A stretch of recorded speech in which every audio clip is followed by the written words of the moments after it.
Hello friends, कभी आपने सोचा है that water which is so much important for our survival, it is available almost free, जबकि diamonds which are not that much important for our survival बड़े महंगे हैं। पानी इतना सस्ता क्यों है और डायमंड्स इतने महंगे क्यों हैं? यही प्रश्न 1776 में एडम स्मिथ, जिनको हम फादर ऑफ इकोनॉमिक्स के नाम से जानते हैं, अपनी किताब वेल्थ ऑफ नेशंस में इस पैराडॉक्स का उन्होंने जिक्र किया। तो क्या है ये पैराडॉक्स, आओ हम समझते हैं। तो जैसे मैंने कहा कि एडम स्मिथ ने 1776 में अपनी किताब वेल्थ ऑफ नेशन में इस पैराडॉक्स को हाईलाइट किया। और इनफैक्ट एडम स्मिथ पहले विचारक नहीं थे, पहले फिलोसोफर नहीं थे जिन्होंने इस पैराडॉक्स का जिक्र किया। एडम स्मिथ से पहले there was Plato, there was Copernicus, there was John Locke, जिन्होंने इस पैराडॉक्स का जिक्र किया था। तो जैसा कि मैंने कहा, water is very essential for human survival, but it is available at very low price. Diamonds are not essential for human survival, but they fetch very high price. Paradox of value किसको कहते हैं? There are 2-3 different versions, 2-3 अलग अलग तरह के versions हैं कि ऐसा क्यों है। आओ हम उनको स्टडी करते हैं। जो Adam Smith, father of economics, उनका वर्जन है, according to Smith, value in use is different from value in exchange. Water has greatest value in use, but very less value in exchange. पानी का use बहुत बड़ा है, उसकी usefulness बहुत ज्यादा है, लेकिन उसकी वैल्यू इन एक्सचेंज नहीं है। हम पानी के बदले में कुछ खरीदना चाहते हैं तो कुछ मिलेगा नहीं, क्योंकि पानी की वैल्यू बड़ी कम। On the other hand, diamonds have very less value in use but command a great value in exchange। लेकिन वैल्यू ऑफ एक्सचेंज डायमंड्स की बहुत ज्यादा है, आप डायमंड्स देके कुछ भी खरीद लो, राइट। सो स्मिथ कहता है जो वैल्यू ऑफ एक्सचेंज है, it is determined by labour cost. अब ये जो वैल्यू ऑफ एक्सचेंज है, ये लेबर कॉस्ट से डिटरमिन होती है।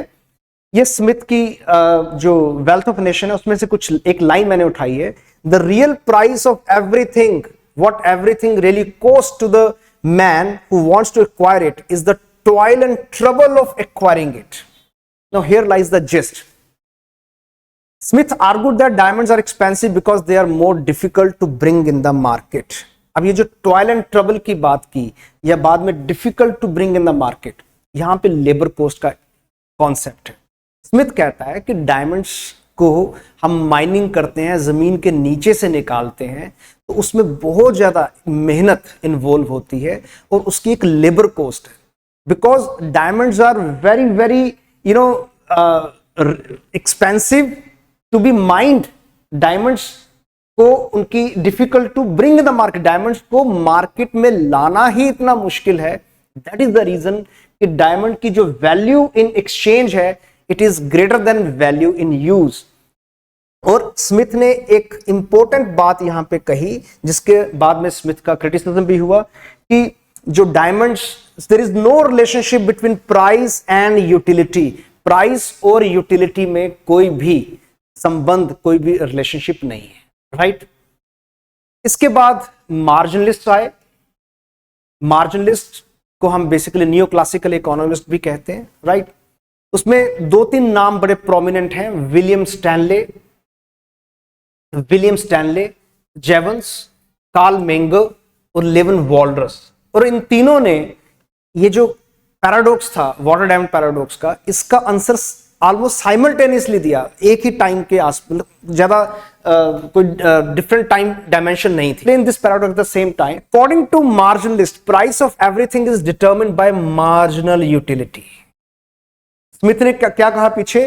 That there is no relationship between price and utility. लेकिन यहां पे एडम स्मिथ के अगेंस्ट ये लोग अपनी बात कर रहे हैं। They are saying that price of everything is determined by marginal utility. कोई भी चीज है दुनिया में जो मार्केट में बिकने को आई है, its price is determined by marginal utility.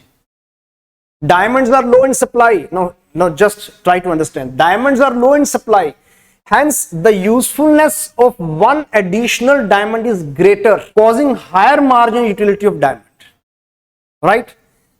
जबकि water is abundant, hence the usefulness of one additional glass of water is less, lower marginal utility of water.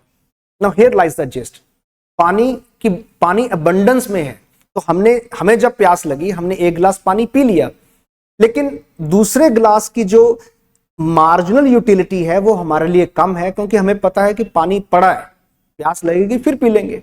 लेकिन डायमंड जो है they are low in supply, तो हमने एक बार diamond जब लिया, हमें पता है कि डायमंड की स्कार्सिटी है, इसलिए causing higher marginal utility of diamonds. So usefulness of one additional diamond is greater, क्योंकि diamond is scarce, diamond is limited, right? So for a man, और यहां पे एक और बड़ी इंपॉर्टेंट बात, for a man dying in desert, the marginal utility of water is higher than that of diamond. अगर आप डेजर्ट में हो, बड़े प्यासे हो, दूर दूर तक पानी नहीं दिख रहा, आपके लिए डायमंड की यूटिलिटी हाई नहीं होगी, आपके लिए मार्जिनल यूटिलिटी जो है वो वाटर की उस वक्त ज्यादा होगी, क्योंकि उस वक्त वाटर की स्कार्सिटी और वाटर की यूजफुलनेस दोनों आपके लिए इंपॉर्टेंट है, राइट?